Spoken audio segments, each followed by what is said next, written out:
service. Excellent. Love them. But it can take like a minute or two before things really ramp up. So I kind of have to BS a little bit, but that's fine. That's cool. No one cares about that. Do you want the intro today or not? Do you want the intro? You like the intro? Here we go. This is your #1 morning show. Way the future. Oh, it looks good on you, though. Dan Benjamin. That's your name, dude. And a good day to you, sir.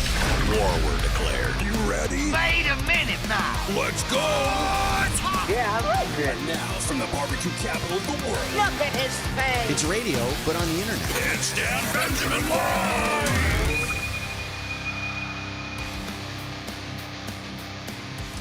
Okay, good morning, everybody. It is Monday, March 8th. I am Dan Benjamin. Welcome to the program. Those of you out there in Benjamin Nation have been very vocal over the weekend talking to me about the latest stuff that's going on with Fireside. So we will be talking about that at the end of the program. But we've got a lot of good news for you and some other things to talk about today. Again, I'm Dan Benjamin. You can follow me right here on the YouTube at Dan Benjamin. Well, it's not an ad. It's just youtube.com/Dan Benjamin. You know that. Of course, on Twitter at Dan Benjamin. Instagram is the one, though, where I spend most of the time. So if you got stories or cool things you want to send to me, Instagram is really good. So follow me over there at Dan Benjamin. Hey, Nelson in the chat room. How are you doing today? Also, while you're here, remember to like and subscribe. Smash the like. Do we still say smash the like button and subscribe and hit the little bell so you know when I'm coming on the air? I see a lot of you still starting out on Periscope and then eventually you migrate over to YouTube. That's fine. And Twitter is going to have some kind of streaming solution because Periscope, I think, dies in another week or two. This really seems like really soon. And while you're here, support me. Go to patreon.com/Dan Benjamin. I appreciate that, where I've got a lot of inside and behind the scenes videos there. I still do all the podcast method stuff there with little tidbits and previews and other things there. And don't forget, no lower third for this, but disasterproof.tv. I'm starting work on that more seriously this week, and it's going to be a lot of fun. So I love to have you along for that ride. So I don't stop there nothing, you go. you idiot. Let's go. Now, Jackals, I have some things I need to tell you about in the news. Apparently, Joe Biden had some airstrike in Syria that there is being called highly dangerous, Iran says, amid rising tensions. Did you know about this? This is kind of like not a big thing. You know what people are talking about? And we'll talk about it for a minute, a quick minute, is the stuff that's going on with like the royalty and anyway, we'll talk about that. But basically, the Iranian foreign minister Javad Zarif, yeah, he'll get That's one. your name, dude. Has said that President Joe Biden's airstrikes against Iran-aligned Iraqi militias in Syria, keep track, last month was highly dangerous and a risk to Middle East stability. And Tehran continues to press the White House for sanctions relief. Iranian leaders demand that Biden lift all sanctions imposed by President Donald Trump so that he can revive this, what's called a joint comprehensive plan of action. It's a nuclear deal, which Trump withdrew from in 2018. So just keep your eye on that. Things are always happening in the Middle East, and it's worth your time to just keep your ear to the ground about that stuff. Oh, wait, hold on. We got our intro to it. Excuse me. I'm in need of medical Okay. attention. The CDC has released its highly anticipated guidance for people fully vaccinated against COVID-19. So if you've got your 2 vaccinations, or if you took one of the like the Johnson & Johnson one, I think is just the one, these guidelines have come out. This is from the Center for Disease Control and Prevention. They say that if you're fully vaccinated against COVID-19, you can safely visit with other vaccinated people and small groups of unvaccinated people in some circumstances, but there are still important safety precautions. So here's the quote. COVID-19 continues to exert a tremendous toll on our nation. Like you, I want to be able to return to everyday activities and engage with our friends, families, and communities. This is the CDC Director, Dr. Rochelle Walensky. That's your name, dude. At the White House briefing just today. Science and the protection of public health must guide us as we begin to resume these activities. Today's action represents an important first step. It is not our final destination. So basically, what does this mean? It defines people who are fully vaccinated as those who are 2 weeks past their second dose of the Moderna and Pfizer COVID-19 vaccine, or 2 weeks past a single dose of the Johnson & Johnson vaccine. And there is growing evidence that people who are vaccinated don't spread it. but they're trying to understand how long they don't even know how long the vaccine protection lasts. Remember last week I told you that it could be 8 months or more if you've had COVID that you can't get it and you can't pass it. They're trying to figure this out with the vaccine. They just don't know, and people haven't had it long enough. So how are they supposed to know? Okay, so the CDC guidance says fully vaccinated people can visit other vaccinated people indoors without masks and without physical distancing. So if you got your vaccine and your friends got your vaccine, you can go and hang out in each other's houses and give each other hugs and all the stuff you used to be able to do with your friends and chill and all that stuff. You can visit indoors with unvaccinated people from a single household without masks or physical distancing if the unvaccinated people are at a low risk for severe disease. Now, keep in mind what this statement says, and let me translate it for you. Because as usual with anything from the CDC and in the news media, it's misunderstood and reported improperly and said improperly because they're trying to be super anal retentive and cover all their bases because they're scared of saying the wrong thing because they know people will misinterpret it. But guess what happens? It gets misinterpreted anyway. So let me translate this for you. This means you, as a vaccinated person, can go and hang out with unvaccinated people in a house, in a single household. They don't want you doing it with more than a single household worth of people. But the risk isn't to you, it's to them. And the clue to that part is at the end, if the unvaccinated people are at low risk for severe disease. They're worried because you, as a vaccinated person, can still potentially carry and spread it. Now, they don't know that this is true, but they're worried about it. And because they're worried about it, because they can't guarantee 100% of the time it won't happen, just like when they made us boil our water here in Austin, because there was maybe a possible contaminant, even though there wasn't one and it was never found, maybe it could happen. So maybe people who are vaccinated could possibly carry it. They don't want you to spread that around. So the danger isn't to you, vaccinated person. It's to the people you're hanging out with in that house. And the final one is you can skip quarantine and testing if exposed to someone who has COVID-19 but are asymptomatic. But you should still monitor your symptoms for 14 days. Why? Because if they don't tell you to do that, the one guy who maybe somehow manages to get it even though he's been vaccinated can come back and say, well, CDC told me it was okay. CDC said. So people who are fully vaccinated still need to take precautions, though. And here's the guidelines. Listen to this. Wear a mask and keep a good physical distance around the unvaccinated who are at increased risk. Again, who is at risk? The vaccinated person? No, because the vaccinated person could maybe potentially carry. Am I making sense? You following me here? You following me, friends? Okay. And then it says wear masks and physically distance when visiting unvaccinated people who are from multiple households. That's just common sense, isn't it? All this is just common sense, isn't it? To y'all, but not to everybody, because people don't think. They just don't. In the chat room, they're saying, Andy says, or if you have teenagers in the house who bring in whoever they blanking want.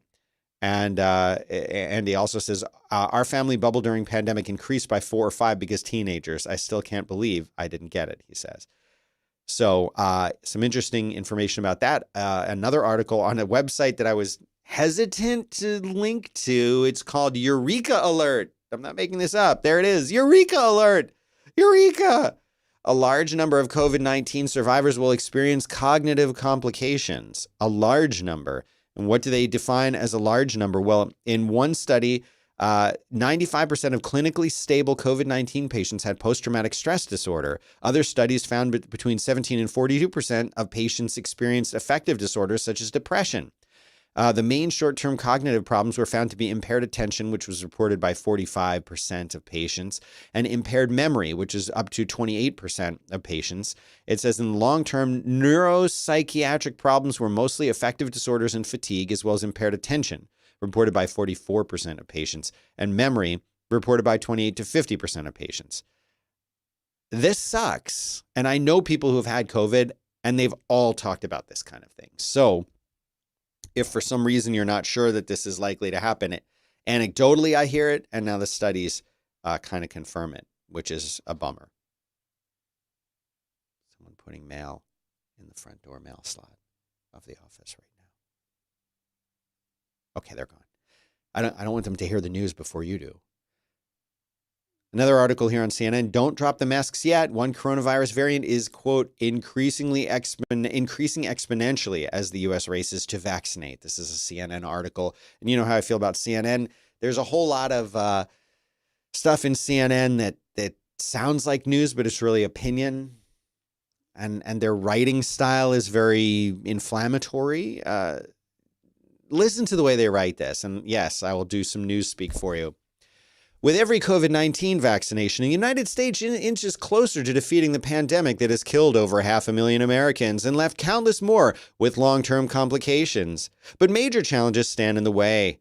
Some Americans are ditching personal responsibility and forgoing masks, even though the highly contagious B.1.1.7 variant has spread to at least 46 states and Washington, D.C. That strain is increasingly exponential. It's spiking up, says Dr. Celine Gounder, That's your name. an infectious disease specialist and epidemiologist. So we're probably right now at a tipping point of another surge. Research shows the U.S. B.1.1.7 variant is 59 to 74% more transmissible than the original novel coronavirus. Dan Benjamin, Channel 9 News. Anyway, this is what they say. 2.9 to 3 million doses of vaccine a day over the next 6 to 14 weeks is when the surge is likely to happen. It's not going to help the problem at all. That's what they're saying. Europe has been struggling with B.1.1.7 for a while. It was only 4% of coronavirus cases in the U.S., and today it's 30 to 40%. What they've seen in Europe, it hits that 50% mark, and then they see a surge in cases. Very high numbers of people. Thanks to our lovely governor here in Texas, we don't have to wear masks anymore, which is just crazy. But whatever. And then there was another study that came out that says wearing 2 face mask coverings may be pointless. Double masking is only slightly better at stopping the spread of COVID particles than relying on just one. But this was a simulation study, which is all they can really do. They found one face mask was 85% effective. A second one was worn, it only goes up to 89% protection. So this kind of contradicts the claims that double masking is common sense and more effective. Now, could that 4% difference make much of a difference? I mean, it's something, right?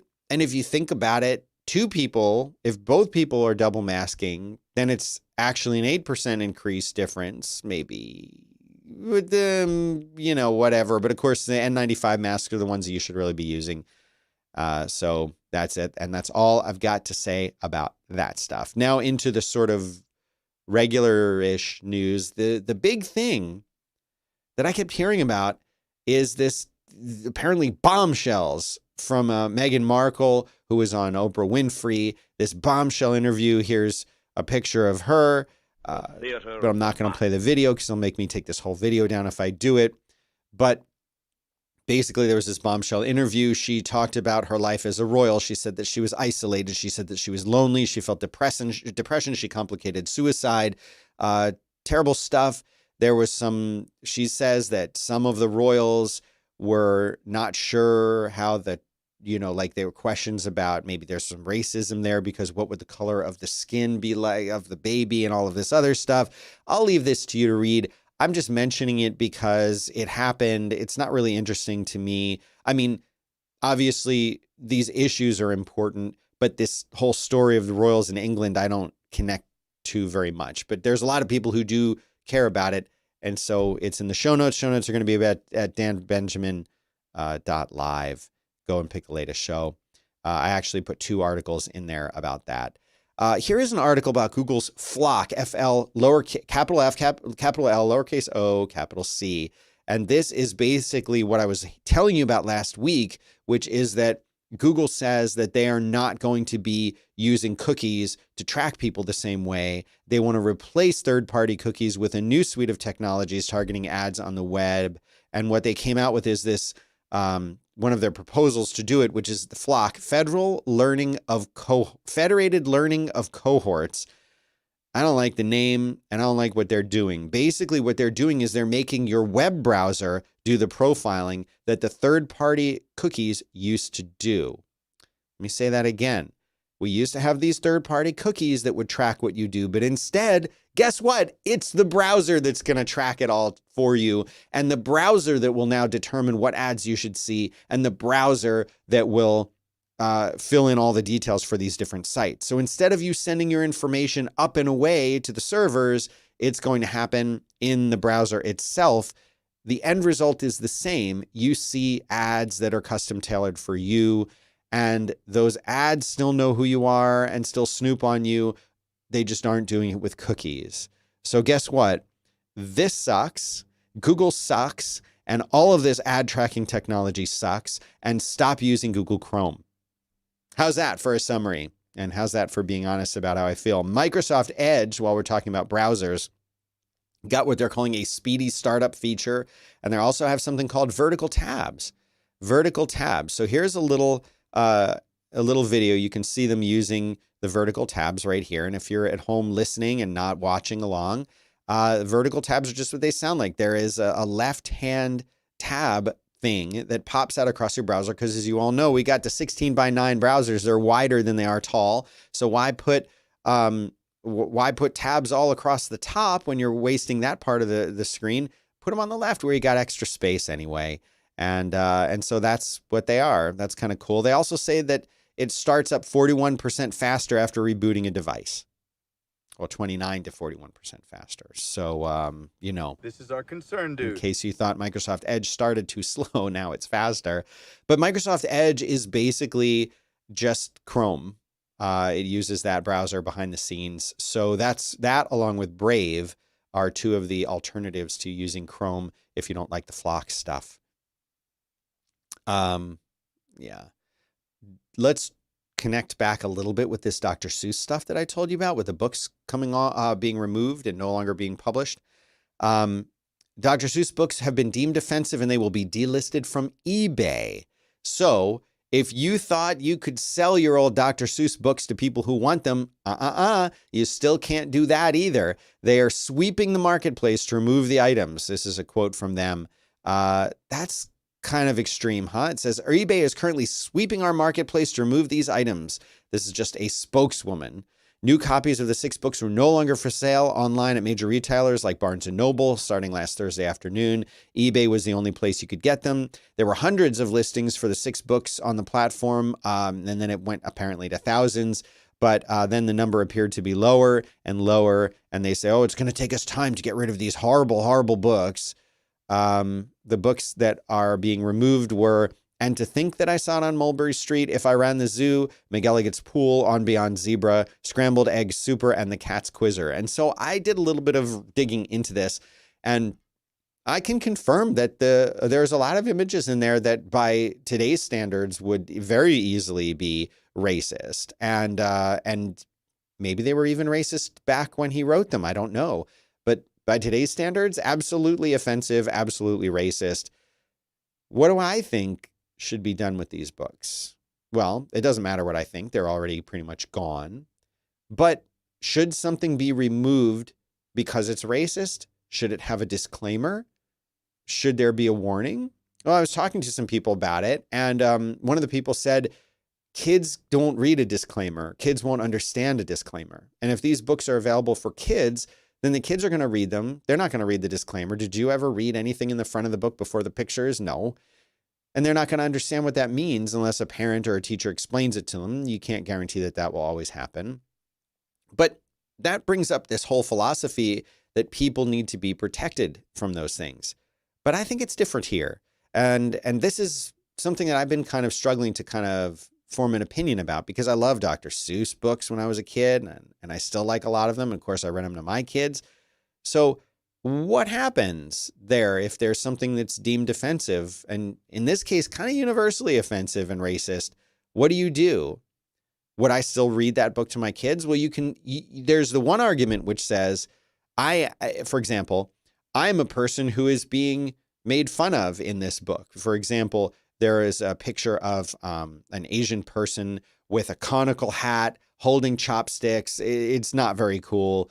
And if an Asian person were to say, oh, I don't care, I'm not offended by that, that's one person who might not be offended. But what does it teach, right? It teaches racial stereotypes. And it teaches that those racial stereotypes are something that's funny or could be made fun of or could be used for comic relief.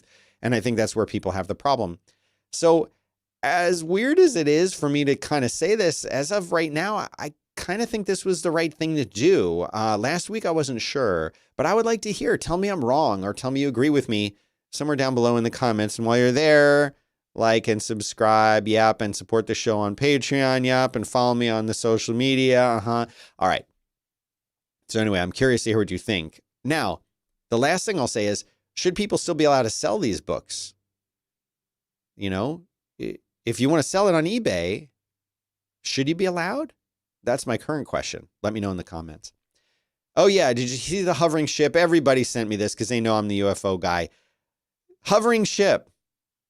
You seeing this? There are people at home who are just listening. This is a ship. It looks like some kind of cargo ship that seems to just be floating. They say it was an optical illusion. What do you think? David Morris, over in Cornwall, took a photo of this. And BBC meteorologist David Brain said that this is called a superior mirage. It occurs because a special atmospheric condition happened that bent light. He said the illusion is common in the Arctic, but can appear very rarely in the UK during the wintertime. Superior mirages occur because of the weather condition known as temperature inversion, where cold air lies close to the sea with warmer air above it. Since cold air is denser than warm air, it bends light toward the eyes of someone standing on the ground or on the coast, changing how a distant object appears. Superior mirages can produce a few different types of images. In this case, a distant ship appears to float high above its actual position, but they also say that sometimes an object below the horizon can be made visible. What do you think? What do you think? I don't think that was a floating cargo ship. I think it's a mirage, but that's kind of interesting and cool. And why have we never heard about this before? Oh yeah, you know what? Play loud videos and ads for me. Thank you so much. Just go to the website and... Okay, so this is an article about Elon Musk talking about the Cybertruck. He tweeted over the weekend that he expects to offer the next update on the upcoming electric pickup truck in the second quarter of this year. Someone asked him, Gary Black asked him, hey, yo, any update on the Cybertruck first delivery date? Cool features like waiting. And he says, update probably in Q2. Cybertruck will be built in Giga, Texas. So focus right now is getting that beast built. I am one of the people who does not think that this truck looks cool. Here is a video of the truck. It looks cool in a way. Let me take that back. It looks cool in a way, but I also think that my truck looks cool, and I don't know. It's kind of weird. Here's a video of this. It's kind of weird because I'm not like, I don't know. It doesn't connect with me the way that I like trucks, because I like trucks. I drive a truck, and I don't look at this and think, yeah, I want that. I want that. I would like an EV truck though. So, you know, maybe it'll grow on me. Maybe I have to test drive it. What do you guys think? Brienne says it looks the way the future was supposed to look. I don't know. I don't know about that. I feel like maybe it's going to be incredibly popular. Excuse me. That's not what I meant to play. And that trucks like I like will go away. But then again, I still love cars from the 70s, man. I still love those cars. I still think they look better. And if my truck now could look like a 1950s Ford F-150, heck yeah, I would want it to. I'm not into this whole futurism thing anymore. But I do like modern houses best. Oh, did you hear about Pepe Le Pew? We can definitely do a toilet flush because it's happened. Apparently, Pepe Le Pew was axed from the Space Jam sequel even before there was a controversy about him. So here's a picture of Pepe Le Pew, who has apparently been completely canceled. Pepe Le Pew, bad. But my understanding is Speedy Gonzalez good? Am I understanding that right? Speedy Gonzalez good. Pepe Le Pew bad. It says that Warner Brothers was well aware of the problems with Pepe Le Pew way before he's been called out, and he does not make a single appearance in the new Space Jam movie. This is a report over from Deadline that says that Looney Tunes character actually had a scene written into the movie early in production. Director Terrence Nance was still at the helm. Apparently, there was a Casablanca-like scene in which Pepe played a bartender and tried kissing the arm of a human character portrayed by actress Grease Santo. I hope I'm saying her name right. She's a new name for me. And Deadline says Santo pulls back and slapped Pepe Le Pew. LeBron James actually gave him a pep talk, letting him know it's not cool to get grabby without consent. The outlet also says that Pepe referenced his longtime muse, Penelope Pussycat. I didn't know that was her name. And said she'd taken out a restraining order against him. That was going to be the scene. Okay. Oh, it looks good on you, though. Word is the scene was removed. And apparently he's very, very wrong altogether. Because they said that he was normalizing rape culture. I can see that. And but it says these two things were unrelated. And so here's a tweet from someone named Charles M. Blow, who says blogs are mad because he said that Pepe Le Pew added to rape culture. But here are his examples. It says he grabs and kisses a girl who's a stranger repeatedly without consent and against her will. She struggles mightily to get away from him, but he won't release her. He locks a door to prevent her from escaping. And if that's not rapey, I don't know what is. So maybe it's better that he has been canceled. Marvel Studios says that there is an X-Men reboot in development. Woohoo! We need a little bit of applause from that. We want the kids cheering for this one. And it's supposedly going to be called just The Mutants. The Mutants. Now, why does that mean something? Well, that's a little bit of a nod if you don't know, because as you know, Sony owned all the rights to the X-Men stuff. And that made it so that the Marvel MCU couldn't even talk about the word mutants. They couldn't use the word mutants. And any characters that they still had rights for, like Scarlet Witch, she couldn't be called a mutant. She just had to have powers. And in fact, she got powers from experiments because they had to change her origin history because Sony owned the rights to all the mutants, just like they own the movie rights to Spidey. But then with this merger and all of this stuff happening where Marvel now gets all these characters back in, now they can call them mutants again. So, of course, they want to start using the word mutant as much as possible. This is part of their Phase 4 expansion. And so we've got the Fantastic Four and we've got the X-Men. And here's what it says. It says, following news that the R-rated Deadpool 3 starring Ryan Reynolds will be part of the MCU. They're also learning that Chief Creative Officer Kevin Feige will be producing an X-Men reboot titled The Mutants, very early development stages. Storyboards for Zack Snyder's Justice League sequels reveal that Batman and Lois Lane were supposed to have a child together. What? No. Here's an article talking about deepfake. Remember, I showed you those Tom Cruise things toward the end of the week last week. Well, deepfake is the future of content creation, according to this article on the BBC. A few months ago, millions of TV viewers across South Korea were watching the MBN channel to catch the latest news, right? Regular news anchor Kim Joo-ha, That's your name. there it is, started to go through the day's headlines. It was a normal list of stories. And then all of a sudden, it wasn't actually her. She was replaced by a deep fake version of herself. And they announced that they did this and they explained why they did it and everything. But is this the clip? Is this a clip here? Will this play? It won't even play. It's not a clip. It's just a frozen image. But this apparently is the deep fake of herself that she did just to show you what could happen.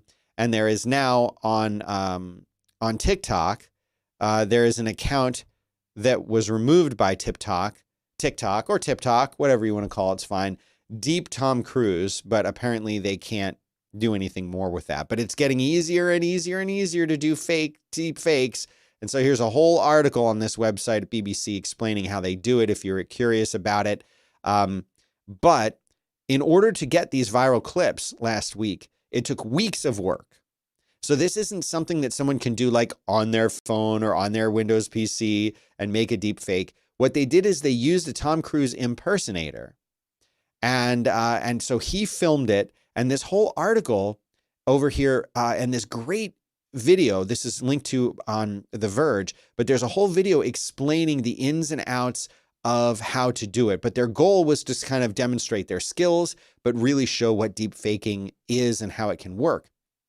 One of the things that's been confused by people, and I saw people whom I know and respect talking about this on Twitter saying, oh, well, the way to make deep fakes work is to find someone who really looks like the person in the first place. That is incorrect, wrong. Wrong. Yes, that's not what the point of this is. The point of it is anyone could have been deep faked to look like Tom Cruise. They got an impersonator to do it so that the voice would sound right and so that the mannerisms would be right. But that is not what makes these videos successful. What makes these videos successful is the person who created them and the trouble that they went to create them. But if a guy and an impersonator were able to create something that's so perfect for Tom Cruise, imagine what they could do with a politician. Just think about that for a minute. And again, I say, how long has this maybe already been going on that we don't know about it? Ooh, creepy. Okay, the last thing, I think, listener Brianne, did you send this one in? Crocodiles have escaped a breeding facility and an unknown number are still free. They were only able to catch 27 of them. Don't you love it when animals escape? I hope they don't hurt anyone, but I always love it when animals escape. A search and recapture mission is ongoing. It's in South Africa this week after an unknown number of crocodiles escaped from a breeding farm. There was a hole in a wired fence. This was a legal facility, but they found a hole, or they made a hole, and they escaped. They're between 4 and about 5 or 6 feet long. 27 had been recaptured. They won't name the facility by name, I guess, to protect them. But they think that they entered Breed River, which is bad because now they can breed in the river. They can breed in Breed River. This is when you hear things about this and you're like, not sure if we live in a simulation. They're worried that crocodiles are going to breed in Breed River.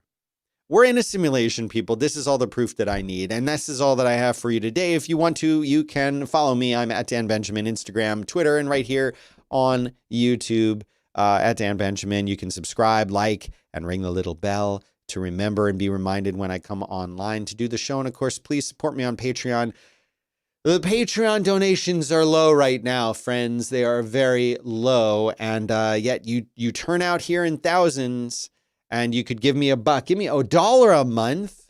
Buy me one of these a month. It doesn't seem like that's a whole lot to ask. I don't think it is. So anyway,